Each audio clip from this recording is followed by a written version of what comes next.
আসসালামু আলাইকুম। প্রিয় দর্শক, আপনাদের স্বাগত জানাচ্ছি। এই যে জেনারেল মাসুদকে গ্রেফতার করা হলো 111 এর যে জেনারেল মাসুদ, দুই নেত্রীকে তিনি গ্রেফতার করেছিলেন। খুবই প্রতাপশালী একটা মানুষ ছিল। আবার সাইদ ইস্কান্দার আত্মীয় তিনি, খালেদা জিয়ার ভাই।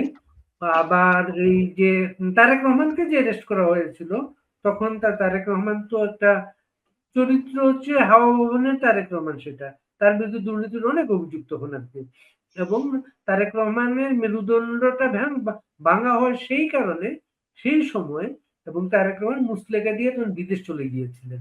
আজকে তারেক রহমান যখন নতুন বাংলাদেশ বলে দেশে ফিরে এসেছেন, তার একটা প্ল্যানের কথা বলে দেশে ফিরে এসেছেন, মানে কি চেঞ্জ একজন তারেক রহমান সবাই মনে করছিলেন।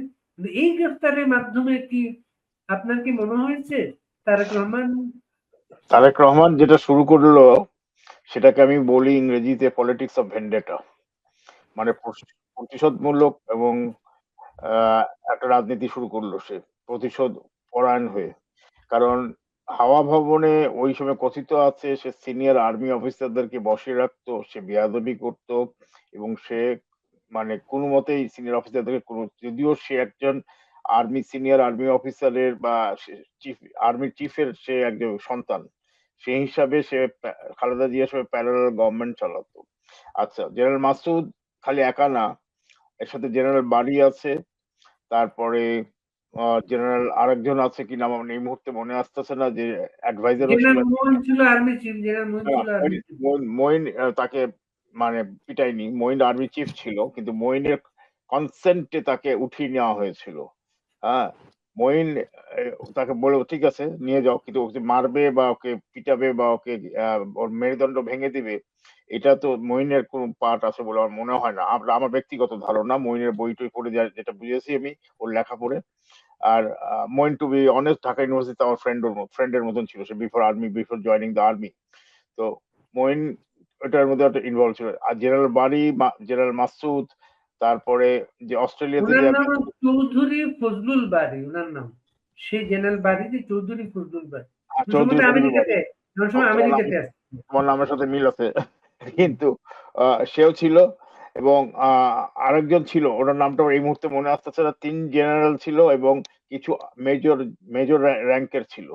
তারা এখন ওই ওই পলিটিক্স, কিন্তু তাকে যে অ্যারেস্টের কারণ দেখিয়েছে, দুর্নীতি। তারা তো ওই কারণে তো অ্যারেস্ট করতে পারে না, সেজন্য তাকে দুর্নীতিমূলক কাজে সে তার ব্যবসা, সে তো আমেরিকাতে ছিল। আর আমি বলবো মাসুদ কেন ঢাকাতে থাকলো এখন, তার তো সে মনে করছে সে মামা হয়, মানে সম্পর্কে মামা।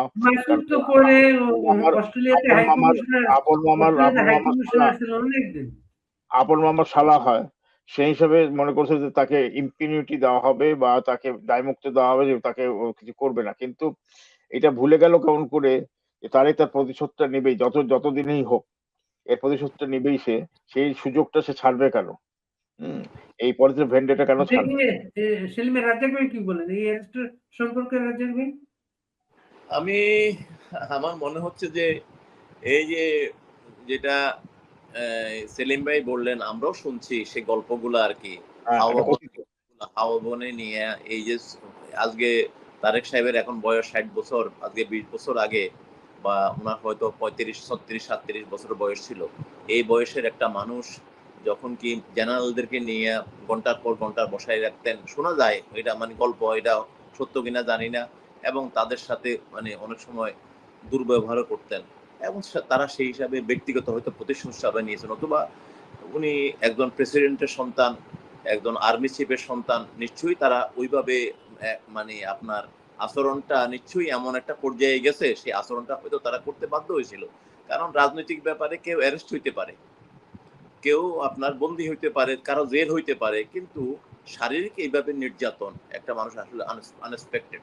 তো যাই হোক, এখন এই যে প্রচার আসছে যেটা তারেক রহমানকে ফেলে ঝুলানো হয়েছিল, ওইভাবে ফেলে দেওয়া হয়েছে, ওইখান থেকে মেরুদণ্ড ভেঙে যাচ্ছে। তো বেগম খালেদা যেদিন তারেক রহমানকে হাসপাতালে আনা হয়, ওদিন তো বেগম জিয়ার একটা মানে আপনার ভিডিও আমরা সারা দেশের মানুষও দেখছে, উনি কিন্তু বারবার কোনদিন আমার ছেলে কোনোদিন রাজনীতি করবে না, আমার ছেলেকে যাইতে দাও, আমার ছেলে কিছু করবে না। উনি কিন্তু বারবার সেই একই কথা বলছেন, ও কোনোদিন আর রাজনীতি করবে না, সে কিছু এসব ব্যাপারে কোনোদিন আর মাথা ঘামাবে না, তারা তোমরা ক্ষমা করে দাও। তারপরে তো আমরা দেখছি যে উনি একটা মুসলেকা দিয়ে যে জীবনে রাজনীতি করবেন না, তারপরে শুনি বাংলাদেশ থেকে চলে গেলেন, ওনাকে চিকিৎসার জন্য মানে ওনাকে পাঠিয়ে দেওয়া হলো। এবং মানে এর আগেও ইয়াকেও নাম কিনা কোকো তো প্যারোলে মুক্তি হইয়া বিদেশে চিকিৎসার জন্য গিয়েছিল। তারপরে আপনি ওই এর আগে একটা কথা বলছিলেন ইকবাল করিম ভুইয়ার কথা, যে উনি যখন সেনাবাহিনী প্রধান ছিলেন আমরা শুনতে পাই আর কি উনি নাকি অতি উৎসাহিত হইয়া বেগম জিয়াকে 6 নম্বর ইয়া থেকে মইনুল হোসেন রোড থেকে নাকি ওনাকে উচ্ছেদ করা হলো। আসলে দেখেন এখানে কিন্তু ক্যান্টনমেন্ট বোর্ডের যে আইন আছে, আইন অনুযায়ী এভাবে মানে আপনার কাউকে এভাবে বাড়ি দেওয়া যায় না। আর 2 নম্বর এরশাদ করেছিল ওটা 6 একরের বাড়ি। এবং সবচেয়ে পরিতাপের বিষয় হলো জেনারেল জিয়া যখন কি প্রেসিডেন্ট হন উনি কোনোদিন বঙ্গভবনে ছিলেন না, উনি সবসময় 6 নম্বর মইনুল হোসেন রোডে নিরাপদ মনে করতেন। বেগম জিয়া যখনই প্রধানমন্ত্রী হয়েছেন উনি কোনোদিন কিন্তু ক্যান্টনমেন্টের বাইরে ছিলেন না, উনি সবসময় ক্যান্টনমেন্টের অভ্যন্তরে ওই বাড়িতেই ছিলেন। এখন মানে আমি দেখছি কিছুদিন আগে আপনার আপনার নাম কিনা তারেক জিয়া সাহেব বলছিলেন যে ওই বাড়িতে তারা ছোট থেকে বড় হইলেও তাদের এটা স্মৃতি থাকতেই পারে, স্বাভাবিক, কিন্তু অন্যের বাড়িতে তো স্মৃতি রক্ষা করে লাভ নেই। তারপরে ওনাদেরকে আবার ইয়াতে গুলশানে একটা বাড়ি দিয়েছিলেন এরশাদ সাহেব, যেটাতে আপনার ব্রিটিশ আমেরিকান টোবাকো কোম্পানির আর কি ম্যানেজিং ডিরেক্টরের কাছে ভাড়া দেওয়া হয়েছিল, সেটা নাকি 1.5 বিঘার উপরে। তাহলে ওই বাড়িতে এখন তারেক থাকেন কিন্তু ওই বাড়িতে এখন এখন মানে তারেক জিয়া সাহেব সেটাকে ঠিকঠাক করে মানে আপনার ফার্নিশ করে সেখানে এখন তারেক জিয়া সাহেব উঠছেন। বেগম জিয়া থাকতেন ওই আপনার মেজর ওনার নাম কিনা এখানে মেজর কামরুল সাহেবের বাসায় ছিলেন এতদিন। যাই হোক এখন এই আর কি বিষয়, এখন ইকবাল করিম সেই মেজর কামরুলের সেই বাড়িতে ফিরোজা, সেই বাড়িটা সাজানো পর্যন্ত ফালুর একটা ভূমিকা ছিল, এরপর আর ফালুর কোনো ভূমিকা দেখি নাই। আপনি এই বাড়ির ঠিকানায় আপনার ডান্ডি ডাইং এর মানে ইয়া ছিল, ব্যবসা ছিল, এই ঠিকানায় আপনার বিএনপি নামক দলটা প্রতিষ্ঠাতা করা হয়, অথচ এটা ক্যান্টনমেন্টে পলিটিক্স হওয়ার কথা না। কিন্তু আপনি দেখবেন প্রথম দিকে এই যে এতিমখানার অ্যাড্রেসও কিন্তু মনিরুলের বাড়িটা কিন্তু সেই এতিমখানার অ্যাড্রেসটাও সেখানে। এখন এতিমখানার নিয়ে কথা হয়, যখন কি বলবেন ইয়ার কি আপনার বিএনপির যারা মানে বড় বড় অ্যাডভোকেট ওই খোকন, জয়নাল আবদিন, তারপরে এর আগে মাহবুব হোসেন সাহেব মারা গেছেন, ওনারা বলতেন যে এই টাকা তো খরচ হয় নাই, এই টাকা তো কেউ নিয়ে যায় নাই, আর এই টাকা তো ওই মানে ওই ট্রাস্টের ওই যে এতিমখানা ট্রাস্টের বাহিরের একজন পার্সোনাল অ্যাকাউন্টে ওই টাকাটা ছিল, ওই টাকাটা টাকাটা আসলে প্রাইম মিনিস্টারের, টাকাটা আসলে প্রাইম মিনিস্টারের অ্যাকাউন্টে, ওই যে প্রাইম মিনিস্টার অ্যাকাউন্ট থেকে এটা পার্সোনাল অ্যাকাউন্টে ট্রান্সফার হয়েছিল। ওই তো জিয়া অরফানেজ ট্রাস্টের নামে আসছিল, তো সেই টাকা তো ট্রাস্টের অ্যাকাউন্টে থাকবে নাকি? সেটা পার্সোনাল অ্যাকাউন্টে ট্রান্সফার করলো কেন? এটাই তো প্রশ্ন, এটাই তো কেস ছিল।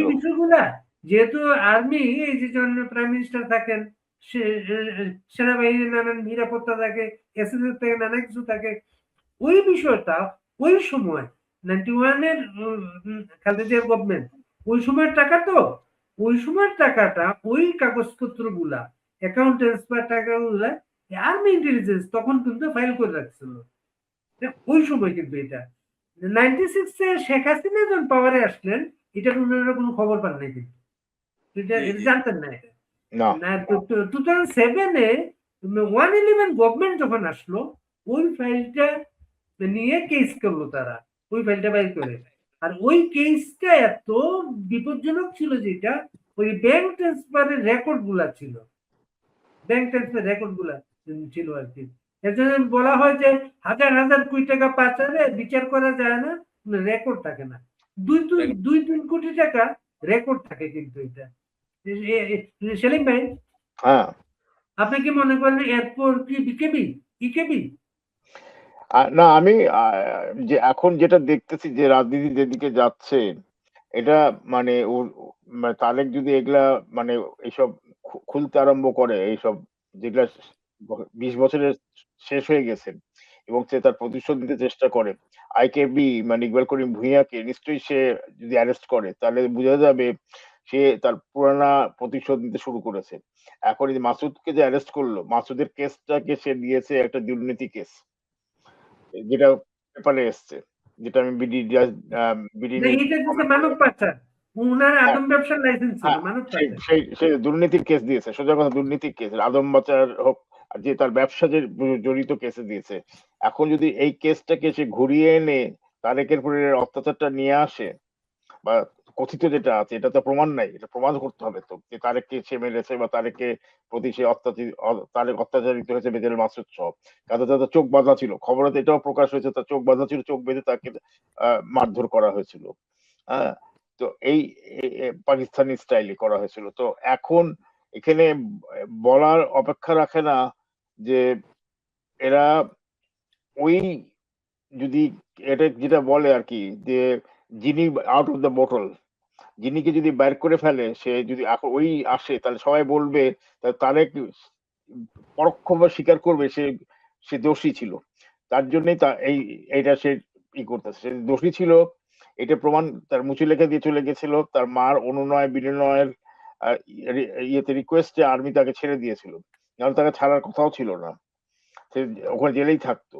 যেটা মানে যারা বাড়ি মেজর জেনারেল বাড়ি, তারপরে লেফটেন্যান্ট জেনারেল যে মাসুদ চৌধুরী, তারপরে আহ মঈন, এরা যে করেছিল, প্ল্যান করেছিল, তাকে তো ওখানে আটকে রাখার কথা। ইকবাল করিম ভূঁইয়া, ইকবাল করিম ভূঁইয়া তখন অনেক জুনিয়র অফিসার ছিল, বা অফিসার ছিল কিনা ঠিক আমার মনেও নাই।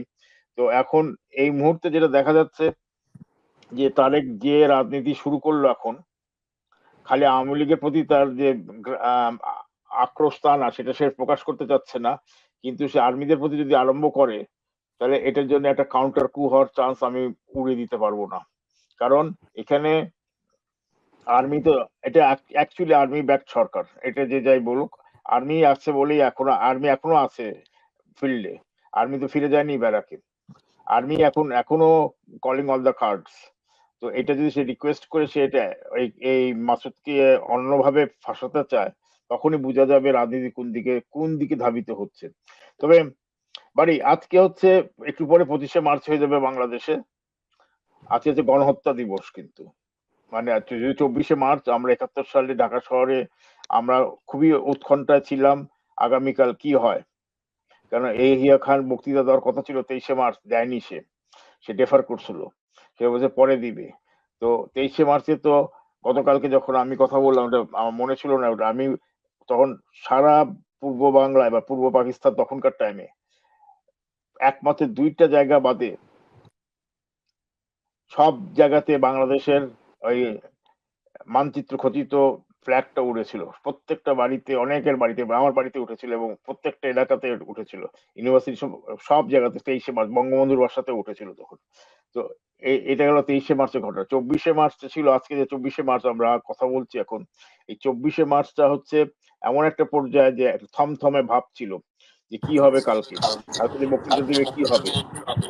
হ্যাঁ, তো আমি যেটা করেছি, আমি একটা ছোট্ট সিনপসিস করেছি এই গণহত্যাটা নিয়ে, এবং গণহত্যার আজকে আমি আর এই জন্য উঠে আনলাম কথাটা, মার্কিন কংগ্রেসে এই কথাটা উঠেছে, আমরা অনেকেই আমরা বিহাইন্ড দ্য সিন কাজ করে যাচ্ছি। ওই মুক্তিযোদ্ধা জাদুঘরের ডিরেক্টর ছিল মফিদুল হক সাহেব, উনিও চেষ্টা করেছিলেন, আমরা অনেকেই চেষ্টা করেছি, বাংলাদেশ থেকে, ভারত থেকে, অ্যালবেনিয়ানরা নিয়ে নিয়েছে, বা সাইবেরিয়ানরাও নিয়ে নিয়েছে গণহত্যাটা। আমরা গণহত্যা এখন মার্কিন যুক্তরাষ্ট্রে কংগ্রেসে উঠেছে, এটা আমাদের জন্য একটা অ্যাচিভমেন্ট বলবো। এটা মুভমেন্ট, এটা দরকার, গণহত্যা হিসেবে ইন্টারন্যাশনালি রিকগনাইজড হতে হবে। এবং বিদেশিরা, ক্যানাডিয়ান, আমেরিকানরা, এরা অনেক কাজ করতেছে এই গণহত্যা নিয়ে, অনেকের পিএইচডি থিসিসও আছে এটা নিয়ে। এই যে 71 সালে যে গণহত্যা হয়েছে, তো এই গণহত্যাতে 71 সালে আমি 5টা ভাগে ভাগ করেছি। 71 সালে গণহত্যার প্রধান দিকসমূহ ছিল অপারেশন সার্চ লাইট। সকাল রাত 10:30টার সময় সে স্টার্ট করে এই সার্চ লাইট, এই সার্চ লাইট দিয়ে সে স্টার্ট করে। আমার স্মৃতি মানে এখনো আমার চোখের সামনে ভাসছে এসব, কিভাবে সে আক্রমণ করলো আর্মিরা এসে সমস্ত ইউনিভার্সিটি এলাকা থেকে আরম্ভ করে সব জায়গাতে। আমরা বোধহয় ইকবাল হল থেকে বেরিয়ে গেছিলাম 23 তারিখে বা 24 তারিখে বেরিয়ে গেছিলাম, ওখানকার একটা মিটিং এ তোফাইল ভাই একটা বক্তৃতা দিয়েছে, ওটা শুনে বের হয়ে চলে এসেছিলাম আমরা। এটার মেন উদ্দেশ্য ছিল রাজনৈতিক ভাবে গণতান্ত্রিক ভাবে নির্বাচিত যে আওয়ামী লীগ সরকার হয়েছিল পাকিস্তান পরিষদে, তখন তাকে পাওয়ার দেওয়া হয়নি। কিন্তু তাদের উপেক্ষা করে বাঙালি সাহিত্য শাসন আন্দোলনকে টোটালি উপেক্ষা করে আওয়ামী লীগ দমন করার জন্য 71 সালের 25শে মার্চ তখনকার পাকিস্তানি আর্মি বা পশ্চিম পাকিস্তানি বলতেছি সামরিক বাহিনী এটা শুরু করে। এটাকে আমি 5টা ভাগে ভাগ করেছি। একটা গেল অপারেশন সার্চলাইট, আর একটা হচ্ছে টার্গেট। তাদের টার্গেট কে ছিল? তাদের টার্গেট ছিল পাকিস্তান সেনাবাহিনীর স্থানীয় রাজাকারদের সাহায্যে এবং মিলিশিয়াদের সাথে নিয়ে বাঙালি বুদ্ধিজীবী, ছাত্র, হিন্দু এবং খ্রিস্টান, বৌদ্ধ বেসামরিক নাগরিকদের লক্ষ্যবস্তু করেছিল। তাদেরকে যাদেরকে পাকিস্তানি ঐক্যের জন্য হুমকি হিসাবে দেখা হতো, এদেরকে ঐক্য হিসেবে দেখা হচ্ছে। এবং 3 নম্বর পয়েন্ট আমি দিয়েছি, আপনার কাগজটা সামনে নিয়ে আসেন। হ্যাঁ 3 নম্বর পয়েন্ট হচ্ছে আমার 3 নম্বর সহিংসতার মাত্রাটা কি ছিল।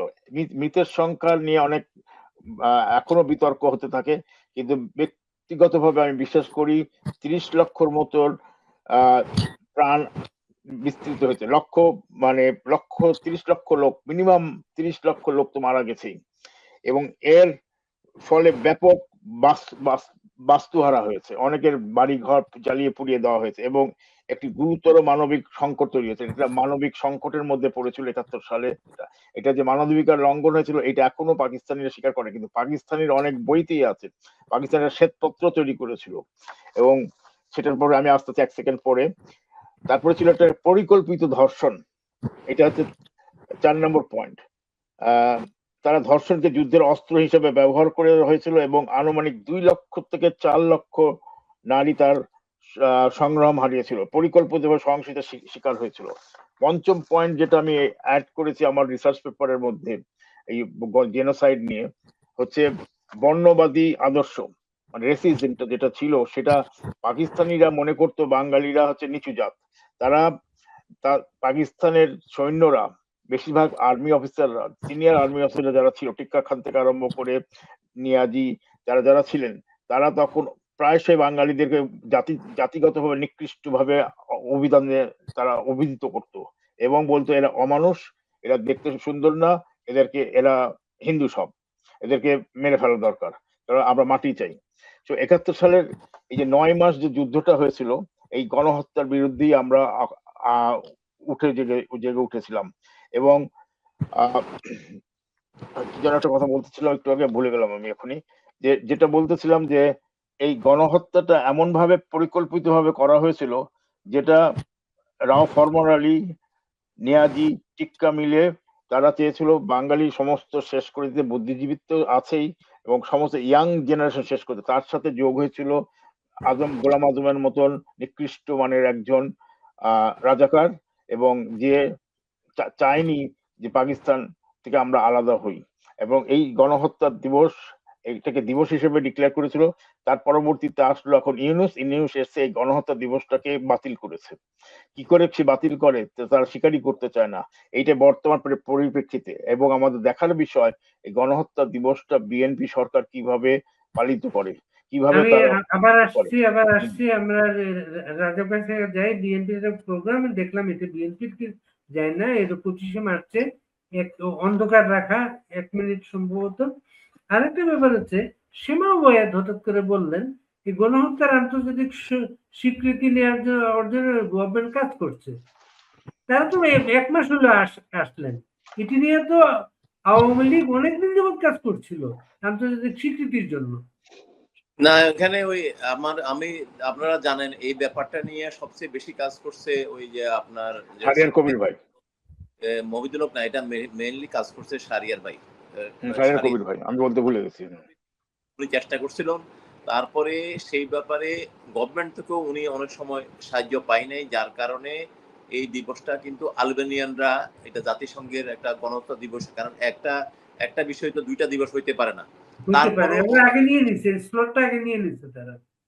তারপরেও কাজ করা শুরু করছিল যাতে অন্তত স্বীকৃতি দেয় যে একটা বাংলাদেশে একটা 25শে মার্চ রাত্রে একটা গণহত্যা হয়েছিল, সেই গণহত্যার স্বীকৃতিটা যাতে দেওয়া হয় বা এটাকে যেন ওদের মানে নোটেড করা হয়। যাই হোক, সেই বিষয়টা মানে আমরা যখন সেলিম ভাইও বললো, আমরাও শুনছি মার্কিন কংগ্রেসে একজন মানে কংগ্রেসম্যান যে মানে ইয়েটা প্রস্তাবটা সেখানে আমেরিকান সরকারের কাছে উঠাইছে, এটা আমাদের জন্য কম বিষয় না। আমি জানি না ওনার প্রস্তাবে মানে যেগুলো এই যে উনি যে তুলেছেন সেলিম ভাই বললেন উনি কাজ করছেন, আমরা ওই স্টোরিটাও জানার এটা দরকার। না, এটা বিহাইন্ড দ্য সিন অনেকেই কাজ করেছে। অনেকেই কাজ যাই হোক, করছে। এটা যে উঠছে এটা আমাদের জন্য কম কথা না। এটা জানি না এটা এখন আমেরিকান মার্কিন কংগ্রেসে সেটা গৃহীত হবে কি হবে না, না হওয়ার বিষয় থেকে সবচেয়ে বড় হইলো যে আমাদের মতো দেশের একটা বিষয়ে এখন ইরানের সাথে আমেরিকা যুদ্ধ চলতেছে, তারপরে আপনার টেরিফ বিষয়ে সারা বিশ্বব্যাপী একটা তোলপাড় চড়ছে এবং সামনের দিকে একটা অর্থনৈতিক মন্দা সামনের দিকে চলে আসছে সারা বিশ্বব্যাপী। এর মধ্যেও এই যে কথাটা উঠছে, এটা বাংলাদেশের জন্য আমি মনে করি আমাদের একটা বিশেষ একটা অর্জন। যেমন কালকের কথা বলছেন, আগামীকালকে আমাদের ইয়া দিবস, আপনার গণহত্যা দিবস বা কালো দিবস আমাদের। তো সেখানে প্রত্যেক বছরই তো সেখানে একটা বড় প্রোগ্রাম হয়। গত বছর তো কেউ সেখানে দাঁড়াইতেই পারে নাই। দেখা যাক আগামীকালকে শহীদ মিনারে একটা আলোর মিছিল হওয়ার কথা, সেটাও এই সরকার হইতে দেয় কিনা সেটার দিকে আমরা চোখ রাখতেছি। হয়তো আমরাও যাওয়ার চেষ্টা করব যদি মানে সেখানে যাইতে পারি। কারণ ওই এলাকাটা এখন তো জামাত শিবিরের হেফাজতে আছে, ওই এলাকাটা কেন্দ্রীয় শহীদ মিনার ডাকসু তো জামাত শিবিরের হাতে, তারা তো করতে দেখি না। জানি না, হয়তো এটা একটা মব সন্ত্রাস হইতেও পারে, তারপরে আবার ইয়ারা করবে ওইটাও আপনার ইয়েতে ছায়ানট। পাকিস্তান দিবসের প্রোগ্রাম হয়েছে ঢাকায় এবার। হ্যাঁ, এটা হইতে পারে। এইটা পাকিস্তান দিবসের প্রোগ্রাম হয়েছে, দেখলাম যে ওদের এক জঙ্গি একটা জঙ্গি বলতেছিল যে যারা সেদিন মানে আর কি পাকিস্তানের বিরুদ্ধে যারা ইয়ে করছিল ওরা নাকি সব সন্ত্রাসী আর কি। এবং আপনার একাত্তরে আপনাদের বলা সন্ত্রাসী বলা হতো, আমাদের আপনারা মুক্তিযোদ্ধাদের সন্ত্রাসী বলা হতো একাত্তরে। আমাদের স্বরাষ্ট্রমন্ত্রী মহোদয় বলেছেন যে জুলাই মানে যোদ্ধাদের যে আপনার দায় মুক্তির যে এটা উনি অনুমোদন করে নেবেন। এবং উনি সেটার বিপরীতে কি কথা বলছেন ওনার বক্তব্যের ডিফেন্ডে, যে উনি বলছেন যদি এটা না করি তাহলে তো রাজাকার হত্যার জন্য মুক্তিযোদ্ধার বিচার করা দরকার। ওই যে আমাদের এই আপনার হুমায়ুন আজাদ বলে গেছিলেন যে একদিন রাজাকারকে হত্যার বা পাকিস্তান সেনাবাহিনীকে হত্যার দায়ে মুক্তিযোদ্ধার বিচার হইতে পারে। ওনারা হয়তো সেই জিনিসটা দেখাচ্ছেন। যাই হোক, আপনার ওই কথাই আসি। আজকে যে সরকার আপনাদের বাংলাদেশের সার্বিক অবস্থা যে অবস্থা, এটা কিন্তু এই সরকার বিবেচনায় নিচ্ছে না। ওনারা শুধু আওয়ামী লীগ নিধন, আওয়ামী লীগকে কোণঠাসা করা, আওয়ামী লীগকে মানে আপনার মানে রাজনৈতিক মানে পদ থেকে বাহির করা, তারপরে আবার এখন এই যে মাসুদ চৌধুরীকে অ্যারেস্টের মাধ্যমে আবার একটা প্রতিহিংসার দিকে ওনারা চলে গেলেন। ওনাদের দেখা উচিত ওনাদের যে সবচেয়ে প্রিয় ভাই, ওনাদের একই মায়ের পেটের ভাই, ওনারও কিন্তু ওই সিংহাসনটার দিকে মানে ওদের কিন্তু সেনদৃষ্টি আছে। ওরা ওইটাই ওদেরই পাওয়ার কথা। তারপরে যেভাবে হোক আপনারা বসছেন। সুতরাং আপনার ভাই কিন্তু আপনাকে কখন ধাক্কা দেয় পিছন থেকে সেই দিকে আপনার খেয়াল রাখা উচিত। আপনি আজকে যে এগুলোর দিকে যাচ্ছেন এবং আপনার চাচা দেশটাকে যে অবস্থায় রেখে গেছে, এটা থেকে কিভাবে আপনার উদ্ধার হবেন সেই বিষয়টা আপনি দেখবেন। আপনি আমাকে এর আগে প্রশ্ন করছেন যে জ্বালানি তেলের অবস্থা বাংলাদেশে, আপনি ঢাকা শহরে আসলে বুঝবেন জ্বালানি তেলের কি অবস্থা। এখানে বিরাট একটা সংখ্যক ছেলে আপনার ইয়ের উপরে আপনার এই মোটরসাইকেল মানে মোটর বাইক চালায়া তারা জীবিকা নির্বাহ করেন, বিশাল সংখ্যক, সেটা কয়েক লক্ষ হবে। এবং ওদের লাইনটা যখন আপনি দেখবেন ইয়াতে আপনার এই পেট্রোল পাম্পে অকটেন ব্যবহার করে। অকটেন কিন্তু বাংলাদেশে তৈরি হয়, অকটেন তো মানে আমদানি করতে হয় না। তাহলে এইটার মানে ইয়া কেন শর্টেজ কেন আমরা এটা বুঝি না। তো এখন এই সর্বদিক দিকে ক্রাইসিস গুলো আছে, ওনারা ক্রাইসিস গুলোকে মাথায় না নিয়ে এই যে মানে হাবিজাবি বিষয়গুলোর ওনারা মাথা ঘামাচ্ছে, তারপরে এই মন্ত্রীদেরকে ছেড়ে দিচ্ছে, ওনারা মনের ভিতরে যা আসে তাই বলে। আরে বাবা, তারেক জিয়া সাহেবের সন্তান, উনি জাইমা রহমান, উনি একজন ব্যারিস্টার। এটা আমাদের একটা মানে আমাদের দেশের একটা ভালো ব্যারিস্টার হইলে আমরা তাকে অবশ্যই অ্যাপ্রিসিয়েট করবো, আমাদের কন্যার মতো বা নাতনির মতো, নাকি আমাদের নাতনির মতো। আর আপনার বয়সে ওকে অতি মহিমান্বিত করতে যাইয়া একটা মেয়ে যখন কি ইয়াং বয়সে সে খেলতেই পারে, নাকি সে ফুটবল খেলতেই পারে, এটা তো কোনো মানে ইয়া কিছু না, আমরা এটাকে অ্যাপ্রিসিয়েট করব। এই ধরনের ফ্যামিলির একটা বাচ্চা যদি তাও খেলাধুলা করে এটা তো ভালো, কিন্তু উনি চেলসির গোলকিপার। এই কথা বলতে গিয়ে উনি কি জাইমা রহমানের মর্যাদা বাড়ালেন না কমালেন?